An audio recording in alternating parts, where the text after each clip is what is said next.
আসসালামু আলাইকুম, আমি রুনা ব্লগস এন্ড কিচেন থেকে বলছি।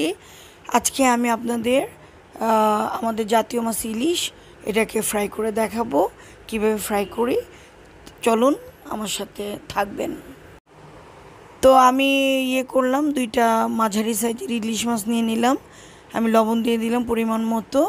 এখন একের পর এক আমি সব মশলা দিয়ে দিব। মরিচের গুঁড়ো দিয়ে দিলাম 1 চা চামচ। তো এভাবে দিয়ে দিব সব মশলা, যার যেমন মশলা দেওয়ার ইচ্ছে দিবেন।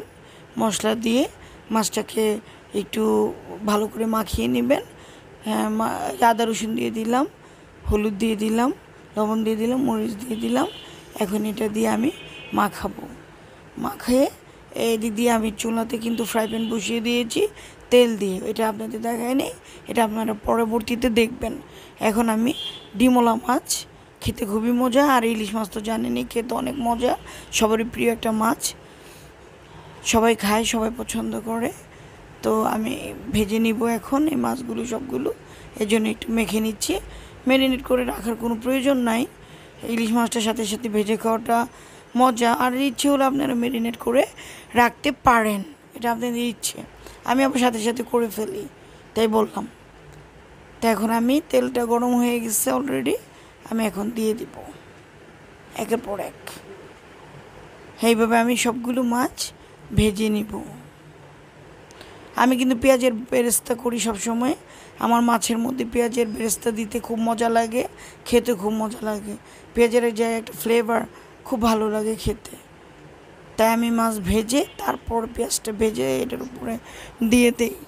আপনারা এভাবে খেয়ে দেখবেন, অনেক ভালো লাগে। এবং কারোর সামনে পরিবেশন করলে, মেহমান অতিথির সামনে, এটা দেখতে ভালো লাগে এবং এটার মান আরও বেড়ে যায়, সুন্দর লাগে আর কি।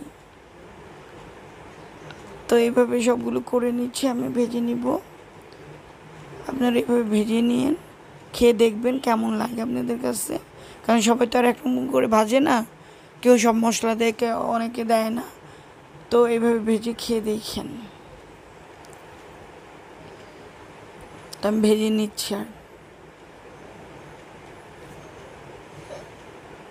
আমি চুলার আঁচটা একটু কমিয়ে দিলাম, কারণ এখন এই যে উল্টে পাল্টে নিচ্ছি। এখন উল্টে পাল্টে নিব সবগুলো মাছ, একটার পর একটা উল্টাচ্ছি।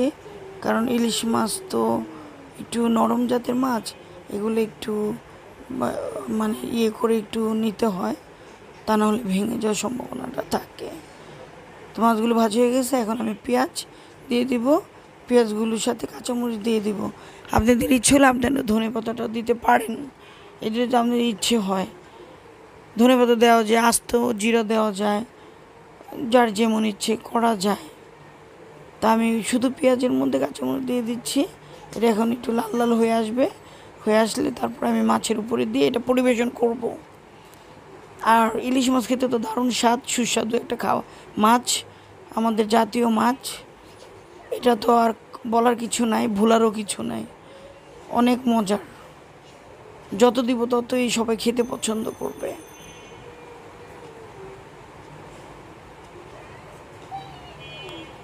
তো হয়ে গেলে যে আমার মাছ ভাজা সাথে করে নিলাম, আমি পেঁয়াজ বেরেস্তা করে নিলাম, একটু উপরে দিয়ে দিলাম।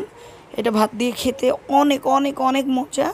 আপনারা এটা করে খাবেন, দেখবেন কেমন ভালো লাগে। তো আমার ভিডিওটা তো আপনারা সবাই দেখবেনই অবশ্যই। আমার চ্যানেলটাকে সাবস্ক্রাইব করবেন, আর লাইকস করবেন, শেয়ার করবেন, ডাউনলোড করবেন, কমেন্টস করবেন। কমেন্টস না করলে ভালো লাগে না, কমেন্টস করে অবশ্যই জানাবেন। পচা হলে পচা বলবেন, ভালো হলে ভালো বলবেন, এতে কোনো অসুবিধা নেই, আপত্তিও নাই। তো আমার সাথে সবসময় থাকবেন, আমি নতুন নতুন ভিডিওস আপনাদের জানি দেখাতে পারি করে। আর কিছু বলার নাই। এখন সবাই ভালো থাকবেন, সবাই নামাজ পড়বেন, আল্লাহকে ডাকবেন, আমার জন্য দোয়া করবেন, আমি জানি ভালো থাকি। তো আজকের মতো আল্লাহ হাফেজ।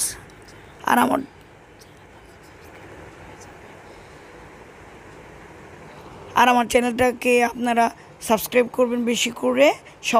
সবাইকে আমি বলছি, যারা দেখছেন এখনও সাবস্ক্রাইব করেন নাই, তাদের কাছে আমি বললাম যে আমি কিন্তু যাদেরটা দেখি আমি সাথে সাথে সাবস্ক্রাইব করে দেই, তো সাবস্ক্রাইব করে দেই। তো আমারটা আপনারা সাবস্ক্রাইব করে দিবেন, লাইকস দিবেন, অবশ্যই লাইকস দিবেন। লাইকস দিলে আমার ভিউজ বাড়বে, এতে করে আরও আমি আগাতে পারবো। সবারই তো আগানোর ইচ্ছে, আমারও ইচ্ছে যে আমি এটা দিয়ে আমি আগাবো। তো ঠিক আছে, আজকের মতো আল্লাহ হাফেজ, সবাই ভালো থাকবেন।